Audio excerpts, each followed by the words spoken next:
আসসালামু আলাইকুম। HSC ২৬ batch তোমরা যারা সামনে এইচএসসি পরীক্ষার প্রস্তুতি নিচ্ছ, তোমাদের কিন্তু সুযোগ আছে এইচএসসির পাশাপাশি ঢাবির জন্য প্রস্তুতি নিয়ে রাখার। কিভাবে সেটা নিব, কেন সেটা নিব এবং আদৌ সেটা দরকার আছে কিনা এবং দরকার থাকলেও কোন প্রসেসে আগাইলে এইচএসসি এবং ঢাবি ২ টাই আসলে আমাদের ক্র্যাক করা আমাদের জন্য ইজি হবে, সেগুলো নিয়ে কথা বলবো আজকের ভিডিওতে। আমি আকিব আহমেদ প্রত্যয়, পড়াশোনা করছি ঢাকা বিশ্ববিদ্যালয়ের ট্রিপল এ ডিপার্টমেন্টে। চলো শুরু করি। তো দেখো, ফার্স্ট অফ অল ভাইয়া, আমি কিছু কথা বলি। কথাটা হচ্ছে যে ভাই, ঢাবি কেন, ওয়াই ডিউ? ঠিক আছে, মানে তোমরা হয়তো অনেকে বলতে পারো ভাইয়া ডিউ আমার টার্গেট না। ঠিক আছে, আমার তো টার্গেটই ঢাবি না, আমার টার্গেট ইঞ্জিনিয়ারিং, আমার টার্গেট মেডিকেল।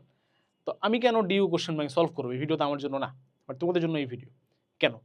কারণ ঢাবি হচ্ছে একটা মিডল পয়েন্ট। ঢাবি হচ্ছে একটা এরকম জায়গা, বা ভার্সিটি ইউনিট ওভারঅল এরকম একটা জায়গা যেখানে আসলে ইঞ্জিনিয়ারিংয়ের লোকজন আসবে, যেখানে মেডিকেলের লোকজন আসবে। কেন? কারণ ইঞ্জিনিয়ারিংয়ে ভাই সিট আছে কয়টা, আর ইঞ্জিনিয়ারিংয়ের জন্য অ্যাসপায়ারেন্ট কত, এইটা যদি তুমি একটু চিন্তা করো, তাহলে তুমি বুঝতে পারবা যে ইঞ্জিনিয়ারিংয়ের জন্য যারা চেষ্টা করতেছে তারা সবাই কিন্তু আসলে ইঞ্জিনিয়ারিংয়ে পড়তে পারবে না। যারা বুয়েটের জন্য ট্রাই করতেছে তারা সবাই কিন্তু বুয়েটে পড়তে পারবে না, আনফর্চুনেটলি। কুয়েট, রুয়েট, চুয়েটও জায়গা সীমিত।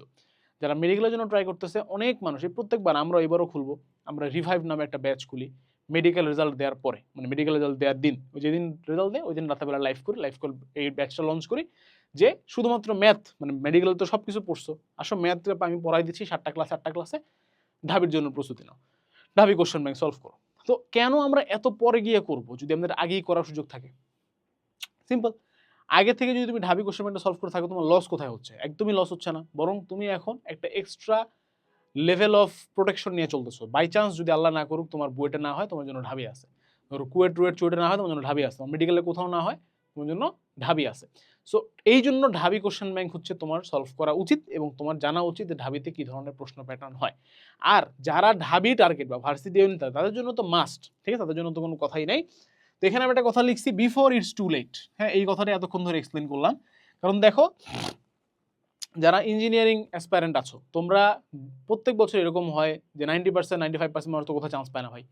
তারা তখন কি করে, মানে ইঞ্জিনিয়ারিং পরীক্ষা দিয়ে দেখা যায় যে বুয়েট আর ঢাবি 7 দিন ডিফারেন্স মাঝখানে। পরীক্ষা দিয়ে ওই 7 দিনের মধ্যে ঢাবি কোশ্চেন ব্যাংক সলভ করতে যায়, ওই 7 দিনের মধ্যে হ্যান্ড ক্যালকুলেশন প্র্যাকটিস করতে যায়, সব কিছু ওই 7 দিনের মধ্যে করতে চায়, উইচ ইজ নেভার পসিবল। ঠিক আছে, তখন হ্যাঁ, আমরা সেটার জন্য ভিডিও বানাবো, আমরা বলবো যে কিভাবে ইঞ্জিনিয়ারিং অ্যাসপায়ারেন্ট হয়ে তুমি ঢাবির প্রস্তুতি নিতে পারো, বাট দ্যাটস টু লেট। ঠিক আছে, so before is too late, এখন তোমাদের সামনে কিন্তু সুযোগ আছে। আরেকটা কথা আমি লিখছি যে রুটিন বেসড পড়াশোনা, এটা তো পরে বলবো। আচ্ছা, আরেকটা কথা লিখছি, এটা বেসিক কনসেপ্ট। ঠিক আছে, মানে বেসিক জিনিস বা কনসেপ্টে হিট করে কিন্তু তোমার ঢাবি। মানে ঢাবির রিসেন্ট ইয়ারের প্রশ্নগুলো তুমি যদি দেখো, তুমি বুঝতে পারবা যে খুবই কনসেপচুয়াল প্রশ্ন, খুবই ইজি, বাট কনসেপচুয়াল। কনসেপ্ট মানে ভালো না হলে, ভালো মতো না বুঝলে কোনো শর্টকাট থিওরি দিয়ে এটা অ্যান্সার করা যাবে না। এবং তুমি যদি কোশ্চেন ব্যাংকটা সলভ করো, তাহলে অটোমেটিক্যালি তোমার এই কনসেপ্টটা কিন্তু ডিপ হচ্ছে। এই কনসেপ্টটাই তোমার পরবর্তীতে ইঞ্জিনিয়ারিংয়ে বা মেডিকেলে কিন্তু কাজে লাগতেছে। সুতরাং সব দিক থেকে আসলে this is a safe option. এখন ফার্স্ট তোমাকে একটা কোশ্চেন করি যে ভাইয়া তোমার এইচএসসি সিলেবাস কতটুকু শেষ? ঠিক আছে, তোমার উত্তর যদি হয় যে হ্যাঁ 60% শেষ বা তার থেকে বেশি শেষ, তাহলে তোমার জন্য বাকি ভিডিওটা। তোমার উত্তর যদি হয় যে না ভাইয়া 50% শেষ বা 60% শেষ বা 55% শেষ বা তার থেকেও কম 40% শেষ, তাহলে এই ভিডিও তোমার জন্য না। হ্যাঁ, ঢাবি কোশ্চেন ব্যাংক সলভ করা জরুরি, এখন থেকে ঢাবির জন্য আগায় রাখা better, but not for you. কারণ তুমি মাত্র 40% 50% শেষ করছো, তোমাকে অ্যাটলিস্ট 60% থেকে 70% সিলেবাস যদি শেষ হয়, তাহলেই আমি সাজেস্ট করবো এটা। আদারওয়াইজ তোমার ফুল প্রস্তুতি নেওয়া উচিত এইচএসসির জন্য। ঠিক আছে, আচ্ছা, এবার আসো কেন ডিউ বলে ফেলছি অলরেডি। ঠিক আছে, আর এবার আসো আমরা ঢাবির কোশ্চেন প্যাটার্নটা নিয়ে একটু আলোচনা করি। ঢাবিতে তোমরা হয়তো জানো যে 25 মার্ক করে 4টা সাবজেক্ট অ্যান্সার করতে হয়, টোটাল 100 মার্কের পরীক্ষা হয়। বাট তার সাথে আরও 100 মার্ক, সরি 100 মার্ক না, তার সাথে হচ্ছে 20 মার্ক, তার সাথে হচ্ছে 20 মার্ক থাকে আমাদের জিপিএ। এইচএসসির জিপিএ 10, এসএসসির জিপিএ 10। কি হলো? আচ্ছা, এইচএসসির জিপিএ 10, এসএসসির জিপিএ 10, 20 মার্ক, 120 মার্কের টোটাল পরীক্ষা হয় ঢাবিতে। তো কোন 4টা সাবজেক্ট? এর মধ্যে আমাদের আছে হচ্ছে তোমার ফিজিক্স, আমাদের আছে হচ্ছে কেমিস্ট্রি, এই দুটি হচ্ছে বাধ্যতামূলক বেসিক্যালি। এরপরে তোমার যদি ম্যাথ মেইন সাবজেক্ট হয় তাহলে ম্যাথ, যদি বায়োলজি মেইন সাবজেক্ট হয় তাহলে বায়োলজি, এবং তোমার 4th সাবজেক্ট। তো আমি ধরে নিচ্ছি তোমার 4th সাবজেক্ট বায়োলজি, তাহলে এই বায়োলজির পরিবর্তে তুমি চাইলে বাংলা বা ইংলিশ দাগাতে পারবা। ঠিক আছে, তাহলে কি হলো ভাইয়া? ফিজিক্স কেমিস্ট্রি বাধ্যতামূলক, মেইন সাবজেক্ট যদি ম্যাথ হয় তাহলে ম্যাথ বাধ্যতামূলক, বায়োলজির পরিবর্তে বাংলা ইংলিশ দাগাতে পারবা। মেইন সাবজেক্ট যদি বায়োলজি হয় তাহলে বায়োলজি বাধ্যতামূলক, ম্যাথের পরিবর্তে বাংলা বা ইংলিশ দাগাতে পারবা। এটা হচ্ছে আমাদের মানবন্টন। এবং ঢাবির কোশ্চেনটা তুমি দেখবা 25 মার্কের মধ্যে 15 মার্ক থাকে হচ্ছে এমসিকিউ, 15টা এমসিকিউ, 10 মার্ক থাকে হচ্ছে রিটেন, 4টা রিটেন প্রশ্ন, 4 × 2.5 = 10, আর 15টা এমসিকিউ 15 মার্ক, নেগেটিভ মার্কিং আছে। তো এই যে আমাদের কোশ্চেন প্যাটার্নটা, এখানে কিন্তু অনেকগুলা খুঁটিনাটি বিষয় আছে। কি খুঁটিনাটি বিষয় আছে? ঢাবির এমসিকিউ গুলা তুমি দেখবা অ্যাটলিস্ট তোমার এখন রিসেন্ট ইয়ারের প্রশ্নগুলো যদি দেখো, অ্যাটলিস্ট 40% থাকে কনসেপচুয়াল প্রশ্ন, যে তোমাকে আসলে ম্যাথ জিজ্ঞেসই করে নাই, তোমাকে কিছু জিজ্ঞেসই করে, তুমি ফর্মুলা অ্যাপ্লাই করে করবো এরকম সুযোগই নাই। টোটালটাই হচ্ছে কি একটা কনসেপচুয়াল প্রশ্ন। তাহলে এই 40% প্রশ্ন অ্যান্সার করার জন্য কিন্তু তোমার বেসিক অনেক ভালো থাকা লাগবে। এরপরে আমাদের এখানে রিটেন যেটা আছে, রিটেনগুলো কিন্তু খেয়াল করে দেখো মাত্র 2.5 মার্ক করে, হ্যাঁ, বাট 4টা রিটেন তোমাকে অ্যান্সার করতে হয়। সুতরাং যারা ইঞ্জিনিয়ারিং প্রিপারেশন নিচ্ছ তাদের সাথে কিন্তু কিছুটা হলো এখানে কি আছে, সামঞ্জস্য আছে। বুয়েটেও রিটেন, কারণ বুয়েটে 10 মার্ক করে রিটেন, বড় বড় রিটেন তোমরা হয়তো ভাবতেছো, বাট রিসেন্ট ইয়ার্সে আমরা কিন্তু দেখছি যে বুয়েটে বা কুয়েটে আগে আসা প্রশ্নগুলো ঢাবিতে রিপিট হওয়া শুরু করছে, বাট তাদের ভ্যালুগুলো ইজি থাকে যাতে হ্যান্ড ক্যালকুলেশন করা যায়। ঠিক আছে, সো এটাও ইম্পর্টেন্ট। তাহলে এই হচ্ছে আমাদের বেসিক্যালি ঢাবির কোশ্চেন প্যাটার্ন, এবং এই কোশ্চেন প্যাটার্নটা দেখে আমরা যেটা বুঝলাম সেটা হচ্ছে আমাদের কনসেপ্ট অনেক ভালো থাকতে হয় এবং আমাদের কোশ্চেন ব্যাংক ভালো মতো সলভ করতে হয়। কারণ প্রতি বছরই ঢাবিতে অ্যাটলিস্ট 60% কোশ্চেন আগের কোনো না কোনো বছরের টাইপ রিপিট হয়। খেয়াল করো, টাইপ রিপিট হয়, তার মানে তোমার আগের সব টাইপ ভালো মতো বুঝে পড়তে হবে। কোশ্চেন রিপিট হয় না যে তুমি মুখস্থ করবা আর গিয়ে অ্যান্সার করবা। ঠিক আছে, this is a crucial point. আচ্ছা, তারপরে হচ্ছে ঢাবিতে কি আছে ভাইয়া, হ্যান্ড ক্যালকুলেশন। অনেক বড় বড় মহারথীরা কিন্তু এই হ্যান্ড ক্যালকুলেশনে আটকায় যায়। ঠিক আছে, আমার একটা ফ্রেন্ড আছে, সে হচ্ছে বুয়েটে 200-র মধ্যে পজিশন ছিল, তার 200-250 এরকম পজিশন ছিল, বাট সে হচ্ছে ঢাবিতে তার পজিশন ছিল হচ্ছে অলমোস্ট 4000+। কেন? কারণ ও সবই অনেক ভালো পারতো, আমার থেকেও ভালো student to be honest, but ওর একটাই সমস্যা ছিল ভাইয়া, ও হ্যান্ড ক্যালকুলেশন পারতো না। সুতরাং হ্যান্ড ক্যালকুলেশন এরকম একটা জিনিস যেটার মানে পারার একমাত্র ওয়ে হচ্ছে ভাই প্র্যাকটিস। ঠিক আছে, প্র্যাকটিস ছাড়া তুমি কখনো হ্যান্ড ক্যালকুলেশন বুঝবা না। এবং প্র্যাকটিস প্লাস একটা কথা বলতে হয়, সেটা হচ্ছে টেকনিক। কিছু টেকনিক আছে, নট রিয়েলি যে সব কিছু তোমার করতে হয়, অনেক কিছু টেকনিক আছে, অপশন টেস্ট করে, রিভার্স ম্যাথ করে আছে, এইগুলো আমরা আমাদের এই কোর্সটার মধ্যে কিন্তু আলোচনা করছি।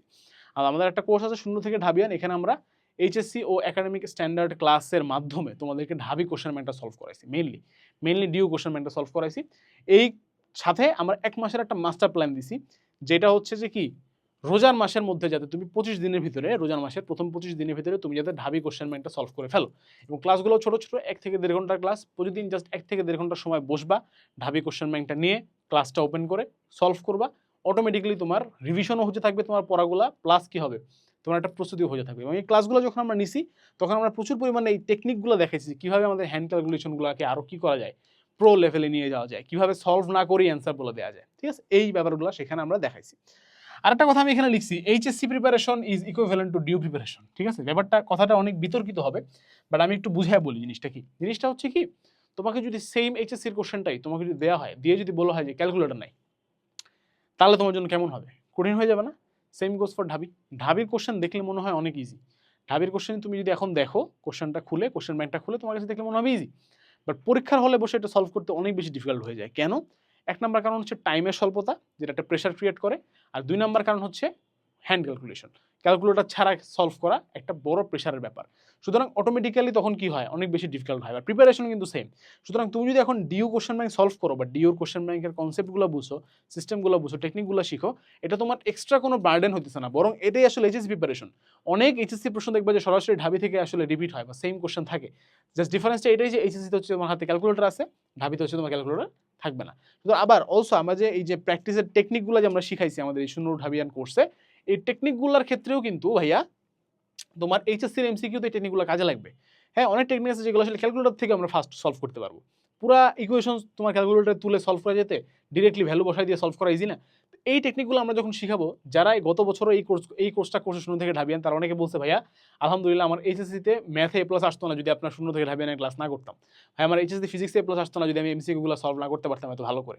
সুতরাং এইচএসসিতে কিন্তু এমসিকিউতে ভালো করার একটা প্রেশার থাকে। এই প্রেশারটা কিন্তু খুব ইজিলি তোমার কি হয়ে যাবে, ইজি হয়ে যাবে যদি তুমি এই কোর্সটাতে ভর্তি হও বা এই ক্লাসগুলো করো। এবং ফাইনালি হচ্ছে ভাইয়া আমাদের এই কোর্সের সাথে কিন্তু এক্সামও আছে। কেন এই এক্সামগুলো দেওয়া উচিত? কারণ এক্সামগুলো দিলে একই কথা, তোমার একাধারে ঢাবির জন্য প্রস্তুতি হয়ে যাচ্ছে, একই সাথে তোমার এইচএসসির জন্য প্রস্তুতি হয়ে যাচ্ছে, এবং এক্সাম দিলে তোমার মাথায় সেই জিনিসগুলো কি হয়ে যাচ্ছে, গেঁথে যাচ্ছে। আরেকটা কথা বলি ভাইয়া, শেষ কথা, সেটা হচ্ছে ভাইয়া তুমি যতই মনে মনে চিন্তা করো না কেন, আচ্ছা জিনিসটা খুব ইম্পর্টেন্ট, কোর্সটা কিনে ফেলায় রাখি, না, এভাবে হবে না। তোমাকে কি করতে হবে? একটা রুটিন বেসড পড়াশোনা করতে হবে। আমাদের এই কোর্সে গেলেই তুমি দেখবা যে একটা 25 দিনের রুটিন দেয়া আছে, ঠিক আছে? এই 25 দিনের রুটিনটা ফলো করে তুমি যদি ক্লাসগুলো করো ভাইয়া, তাহলেই হচ্ছে তোমার জন্য প্রপার সাকসেস হবে। কারণ রোজার মাসের 1 থেকে 25 রোজা পর্যন্ত আমরা এই সেটআপটা দিয়ে রাখছি বা ক্লাস সবগুলো রেকর্ডেড আকারে দেয়া আছে। তুমি জাস্ট সেগুলো করবা, প্রতিদিন সময় মতো জাস্ট ক্লাসগুলো করবা, পরীক্ষাগুলো দিবা, সাথে ম্যাটেরিয়ালও দেয়া আছে সেগুলো দেখবা। অটোমেটিক্যালি দেখবা ইনশাআল্লাহ ভাইয়া রোজার মাসের শেষে তুমি নিজেই ফিল করতে পারবা যে আসলে তুমি কতটা হচ্ছে কি বলা যায় অনেক কিছু শিখে ফেলছো আলহামদুলিল্লাহ, এবং ঢাবির জন্য একটা এক পা এক কদম তুমি ঢাবিতে মনে করে দিয়ে রাখলা। এখন বাকিটা তোমাকে আবার কি করতে হবে, এইচএসসি শেষে বাকিটা আমরা পরে দেখবো। ঠিক আছে? সো এই ছিল হচ্ছে আমাদের শূন্য থেকে ঢাবিয়ান কোর্সে সবকিছু, এবং কিভাবে তুমি এইচএসসির পাশাপাশি ঢাবির প্রস্তুতি নিতে পারো সেই সম্পর্কে সমস্ত গাইডলাইন।